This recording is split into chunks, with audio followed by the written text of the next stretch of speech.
Selamat pagi teman-teman, semoga teman-teman semua selalu sehat dan masih tetap semangat menjalani kuliah meskipun online. Nah, bagaimana kemarin kabar UTS-nya? Bisa mengerjakan semua? Semoga hasil UTS-nya bagus semua ya. Nah, pada pertemuan kita yang lalu kita telah membahas siapa itu guru, siapa itu murid, dan sasaran pendidikan. Lalu kemudian kita juga sudah membahas tentang budaya sekolah, peraturan sekolah. Nah, sekarang kita akan lebih fokus membahas tentang guru, yaitu berkaitan tentang kompetensi guru. Teman-teman tahu apa itu kompetensi guru?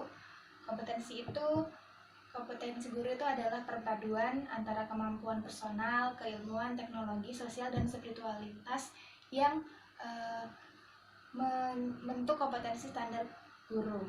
Nah, kompetensi guru itu mencakup materi, penguasaan pemahaman material, terus pemahaman peserta didik, penguasaan pembelajaran, pelaksanaan pembelajaran, pengembangan pribadi, dan juga profesionalisme seorang guru.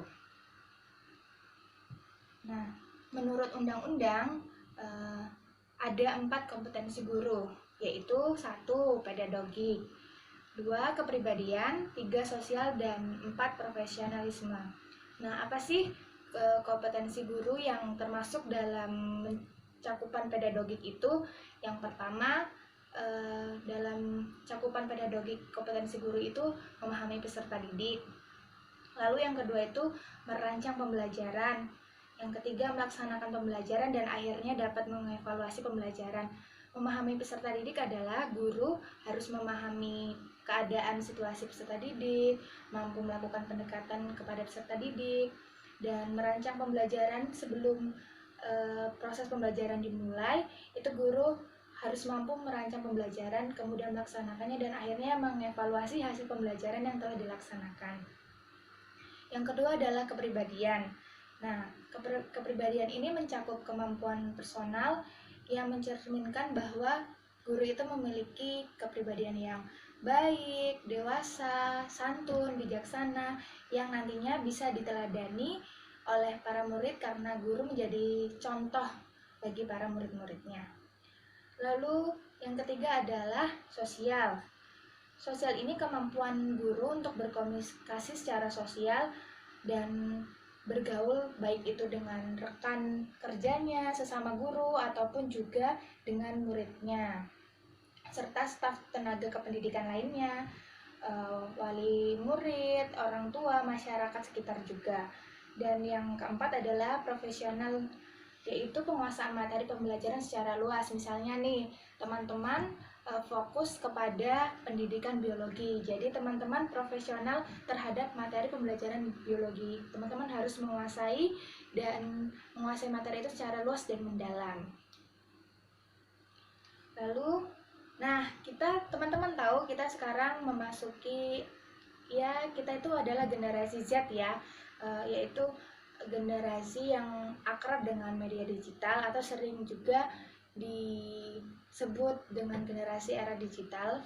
Nah, banyak sekali pembelajaran yang menggunakan teknologi. Nah, di situ kita memiliki tantangan kompetensi guru di era digital ini.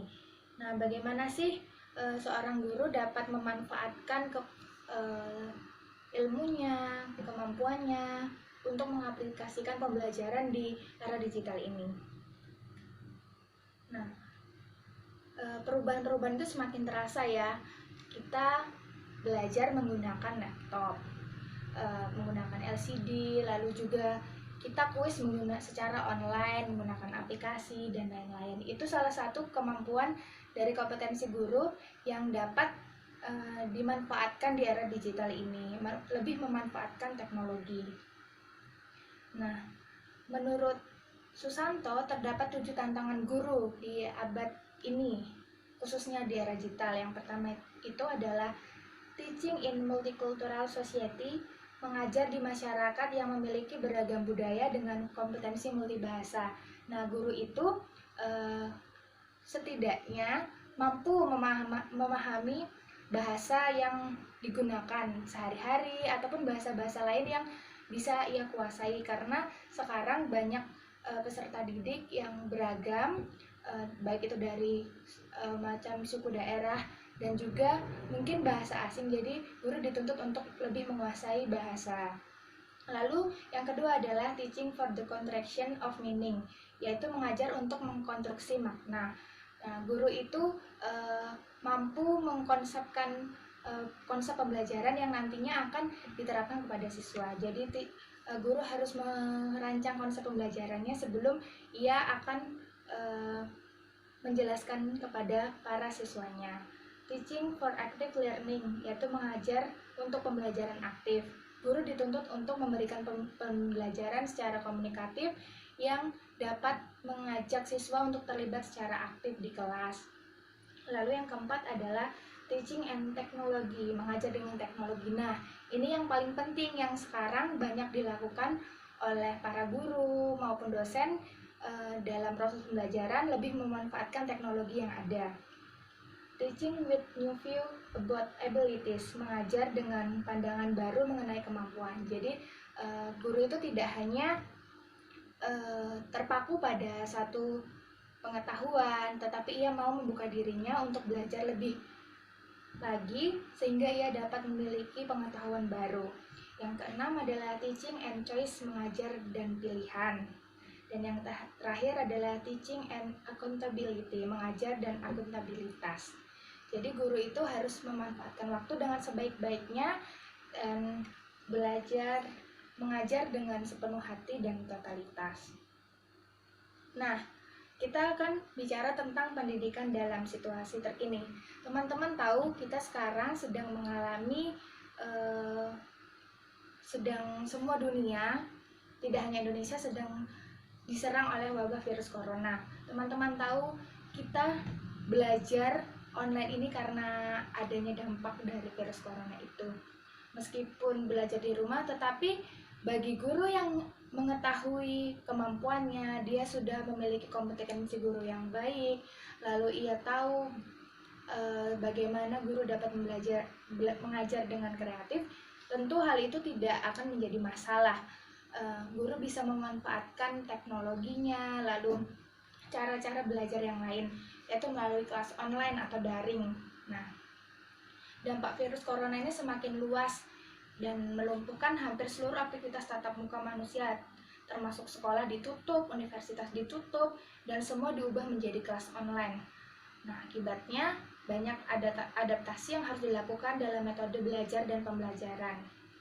Nah, teman-teman sudah merasakan kelas online nih beberapa minggu yang lalu ya, hampir 2 minggu mungkin teman-teman telah melaksanakan kelas online. Saya mengajak teman-teman untuk merefleksikan dan dengan menjawab pertanyaan-pertanyaan. Yang pertama, apakah dampak negatif dan positif dari pembelajaran sistem daring atau kelas online bagi diri teman-teman selama proses perkuliahan yang berlangsung saat ini? Lalu teman-teman bisa membaca lebih lanjut di PPT yang telah saya kirimkan, bagaimana teman-teman kan teman-teman telah mengetahui kompetensi guru menurut undang-undang dan ahli pendidikan. Saya tadi mencantumkan ahli pendidikan 1. Nah, bagi teman-teman, kompetensi guru yang mana yang sesuai dengan situasi terkini? Nah, teman-teman bisa menjawabnya dengan membuka diskusi di grup WhatsApp, ataupun juga bisa memberikan pendapat teman-teman lewat video seperti yang saya buat ini gitu. Nah, kalau bagi saya kelas online itu ada dampak negatifnya dan positifnya. Dampak negatifnya jelas ketika kita tidak paham dari pembelajaran yang dilaksanakan secara online, kita tidak bisa langsung bertanya kepada guru atau pribadi yang memberikan informasi tersebut. Nah, jadi kita dituntut untuk mandiri dan mencari jawabannya sendiri. Nah, itu dampak positifnya adalah kita lebih mandiri dan juga lebih belajar memanfaatkan teknologi dengan baik. Nah, dampak negatifnya mungkin kita akan kurang bisa bersosialisasi atau kurang bisa menyelesaikan dari pembelajaran yang sifatnya konvensional atau yang pada umumnya kita lakukan, akhirnya beralih pada kuliah online gitu menggunakan teknologi, dan banyak juga di antara kita yang masih gagap teknologi, masih kurang mampu menguasai teknologi termasuk saya. Jadi kadang mengalami kesulitan dan mengumpulkan tugas ataupun mengirimkan tugas lalu melakukan kuliah online itu tidak tepat waktu, misalnya harus membuka aplikasi dulu, lalu lemahnya sinyal dan lain-lain. Nah, teman-teman bisa men-sharingkan dalam bentuk tulisan dan juga boleh membuat video yang bisa teman-teman edit. Terima kasih, selamat belajar dan tetap semangat selalu. Sampai jumpa.